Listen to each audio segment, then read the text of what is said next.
Students, I am Pratibha Mishra and we are doing English worksheet number 3 for class 8th. 21 सितंबर की worksheet है। Worksheet पे आपको अपना name and class teacher name लिखना है। यह आपके text book Honey due the lesson tsunami से जब फर्स्ट पार्ट यहाँ पे आपको कराया जाएगा, दिया गया है यहाँ पे, तो इसको देखते हैं। During the lockdown period, India was affected by some natural disasters.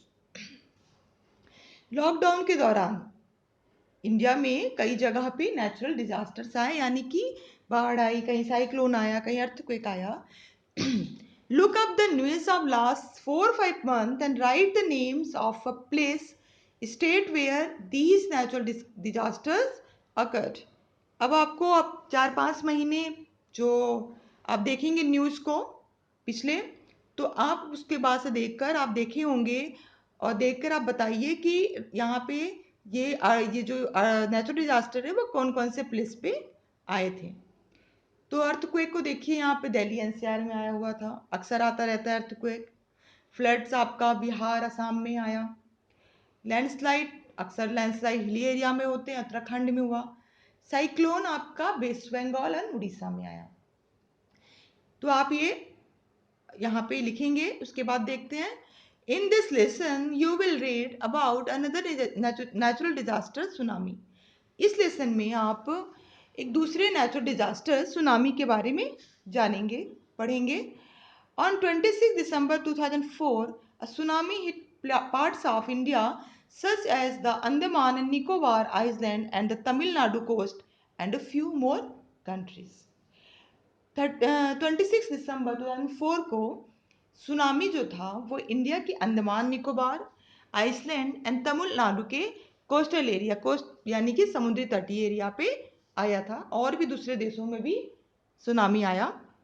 तो यहाँ पे आप देखिए क्या लिखा हुआ है कि tsunami is a very large and powerful wave caused by earthquake under the sea. Tsunami क्या है? सुनामी जो है वो एक बड़ा और पावरफुल लहर है जो कि समुद्र के अंदर अर्थक्वेक आने पे अकर्ड यानी पैदा होता है। ठीक है, उसकी वजह से होता है। समुद्र के अंदर जब अर्थक्वेक आता है तो फिर सुनामी उत्पन्न होता है। आप देखिए बी में कि can you identify the places marked A and be on the given map. तो ए जो है वो आपका तमिलनाडु का कोस्ट का एरिया है, और आपका जो बी यहाँ पे है वो आपका Andaman and Nicobar. The tsunami cause huge destruction and loss of life and property. जो सुनामी आता है वो जो है उससे बहुत सारे लाइफ यानी लोगों के जीवन का, प्रॉपर्टी का यानी जो सामान है, जो बिल्डिंग्स हैं, लोगों के घर हैं, वो सब बहुत नुकसान होता है।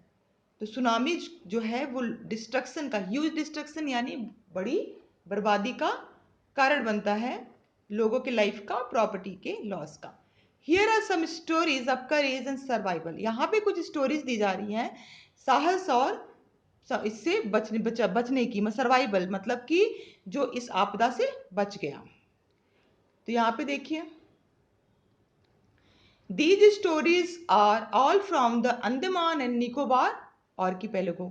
ये सारी जो स्टोरीज हैं वो अंडमान और निकोबार द्वीप समूह की स्टोरी है। आर्किपेलागो यानी कि द्वीप समूह, जो छोटे छोटे द्वीप से मिलकर जो एक द्वीप समूह बनाते हैं उन्हें हम आर्किपेलागो कहते हैं। फर्स्ट है कि Ignatius was the manager of a cooperative society in कच्छल।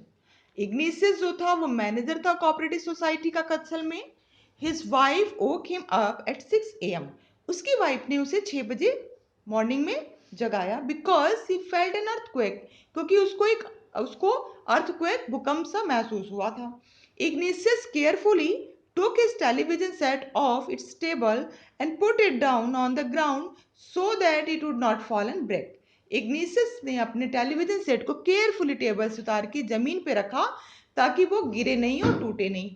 Then the family rushed out of the house. उसके बाद फैमिली घर से बाहर भागी। When the tremors stopped, जब ट्रीमर्स स्टॉप हुआ, ट्रीमर्स यानी कि झटका, जो भूकंप के बाद जो झटके आते हैं ना, भूकंप से जो उत्पन्न होते हैं झटके, उनको ट्रीमर्स बोलते हैं। तो जब ट्रीमस स्टॉप्ड हुआ, दे सा द सी राइजिंग, उन्होंने देखा कि समुद्र का जो पानी था वो राइज हो रहा था, बढ़ रहा था। In the chaos and confusion, chaos यानी कि चारों तरफ अफरा तफरी मच जाना, भगदड़ मच जाना, और कंफ्यूजन हो जाना, कंफ्यूजन यानी कि पता नहीं किस कहाँ जाए कहाँ नहीं, इस तरह का सिचुएशन हो गया। तो two of his children caught hold of the hand of their mother's father and mother's brother and rushed in the opposite direction. Chaos और कंफ्यूजन में उसके जो दो बच्चे थे वो अपनी माँ के फादर यानी अपने नाना और अपने मामा का हाथ पकड़े हुए थे, और वे rushed in the opposite direction, और वो अपोजिट डायरेक्शन में भागे। He never saw them again, Ignatius ने फिर उन्हें दोबारा नहीं देखा। His wife was also swept away, उसकी वाइफ भी पानी में बह गई। मतलब उसके दो बच्चे, उसकी वाइफ के फादर और ब्रदर सब पानी में बह गए। Only the three other children who came with him were saved, केवल तीन दूसरे जो बच्चे उसके साथ आए थे वही बच पाए। सेकंड देखते हैं story. Sanjeev was a policeman, Sanjeev जो था एक पुलिसमैन था, serving in the Katchal island of the Nicobar group of island, और निकोबार ग्रुप ऑफ आइसलैंड के कच्छल में वो जॉब करता था। ही somehow managed to save himself, his wife and his baby daughter from the waves, वो किसी तरह अपने आप को, अपनी वाइफ को, बेबी डॉटर को अपने बचाने में सफल हुआ। But then he heard cries for help from the wife of John the guest house cook, लेकिन तभी उसने गेस्ट हाउस कुक जॉन की वाइफ को हेल्प के लिए चिल्लाते हुए सुना। Sanjeev jumped into the water to rescue her, but they were both swept away. Sanjeev उसको बचाने के लिए पानी में कूदा, लेकिन वो दोनों भी पानी में बह गए। थर्ड देखते हैं। 13 years old मेघना was swept away along with his parents and 77 other people.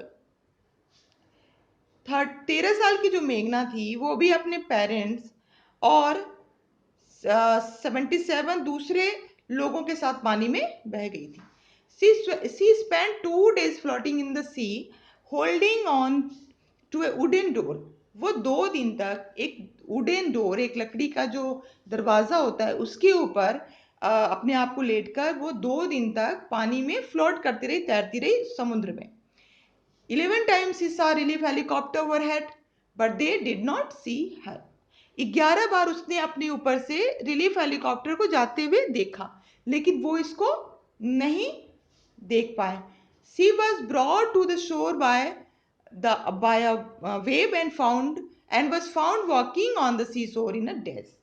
वो एक लहर द्वारा उसे पानी किनारे पे लाया गया, एक लहर उसको किनारे पे लेके आई और समुद्र के किनारे पे उसे डेज यानी कि अचंभित होकर, बदहवास होकर उसे टहलते हुए देखा गया। तो ये आपका 3 स्टोरी। अब उसके बाद से एक्सरसाइज है बेटा, वो आपको देखना है।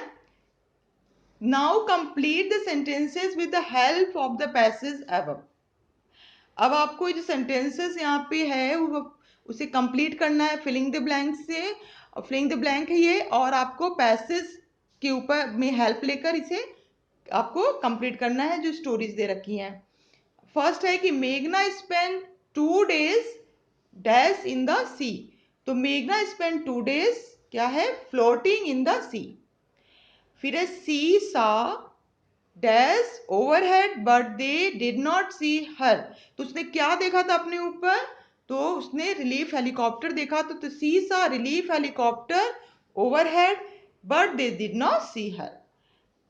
Second, Sanjeev lost his life but saved his dash and his dash from the waves, Sanjeev जो था उसकी अपनी लाइफ तो चली गई, लेकिन उसने किसको बचाया, आपने पढ़ा था कि संजीव जो था वो उसने अपनी वाइफ और बेबी डॉटर को बचाया था वेव से। तो Sanjeev lost his life but saved his wife and his baby daughter from the wave.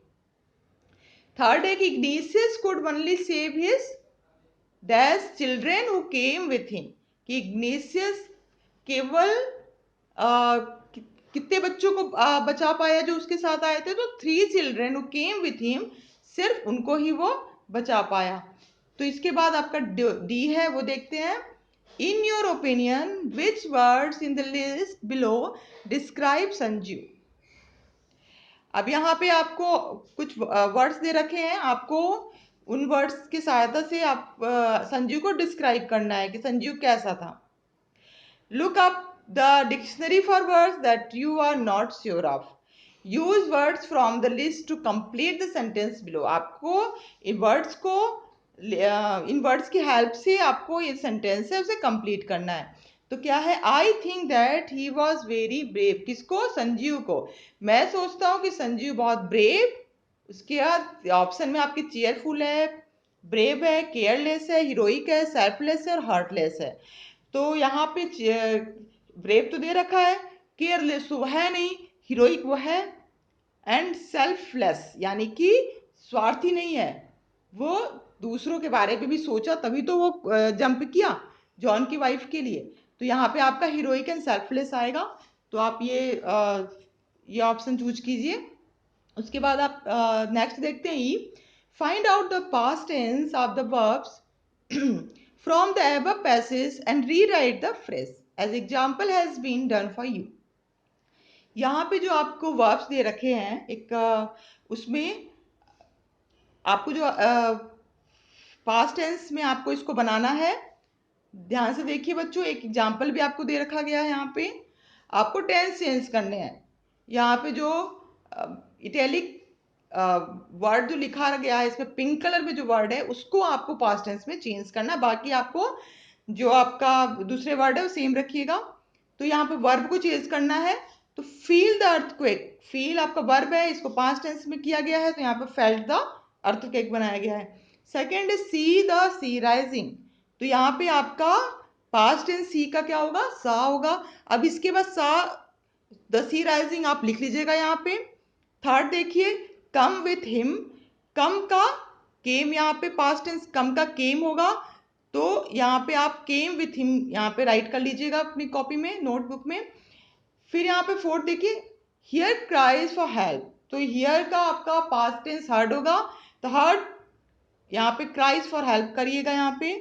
फिर फिफ्थ देखिए, जंप इनटू द वाटर। तो जंप का पास्ट टेंस क्या होता है? जंप्ड होता है। तो जंप्ड इनटू वाटर आप बनाएंगे यहाँ पे। फिर आपका लास्ट 6 दिया हुआ है, वेक हिम अप। वेक हिम अप है यानी कि उसे जगाना। तो वेक हिम अप का आपका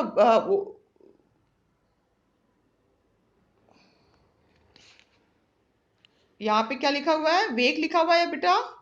तो इसको यहाँ पे आपका वोक हो जाएगा। यहाँ पे मैंने एक सेकेंड, यहाँ पे आप करेंगे वो कर दीजिए, ठीक है। तो वेक का आपका हो जाएगा ओक, ओक हिम अप। तो ये आपका वर्कशीट जो है वो कंप्लीट हुआ। आपको समझ में आ गया होगा। Thanks for watching.